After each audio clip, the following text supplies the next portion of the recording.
হতাশা মাদক দিয়ে দূর হয় না। হতাশা দূর হবে, বলে দিব, তিনটা জিনিস, মাত্র তিনটা। কয়টা ভাই? এক, 5 ওয়াক্ত নামাজ। এক কি?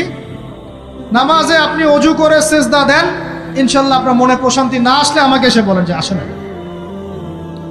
চোখের পানি, মনের আবেগ যা আছে আপনার ভিতরে, কষ্ট, দুঃখ, যন্ত্রণা, সব আল্লাহকে ঢেলে দিবেন ইনশাল্লাহ। নিজের আবেগ ধরে রাখবেন এখানে, আপনি আল্লাহর জন্য ঢেলে দিবেন। মানুষকে আবেগ দেখায় কি লাভ? মানুষ আপনার চোখের পানির মর্ম বুঝবে? মানুষ কি মানুষের চোখের পানির মর্ম বোঝে? আপনার পিতা যদি মারা যায়, আমার কাছে এসে দোয়া চান, কান্নাকাটি করে, আমি দোয়া করতে পারবো, কিন্তু আমি কিন্তু আপনার ফিলিংসটা বুঝতে পারবো না। আপনার অনুভূতি কে বুঝতে পারবেন? আল্লাহ পাক আপনার ঘাড়ের রগের চেয়েও কাছে আছেন। সুবহানাল্লাহ, সুবহানাল্লাহ, আল্লাহ পাক ঘাড়ের রগের চেয়ে কাছে আছে। গতকালকে বাংলাদেশের একজন বরেণ্য আলেমের সাথে একটা কনফারেন্সে ছিলাম।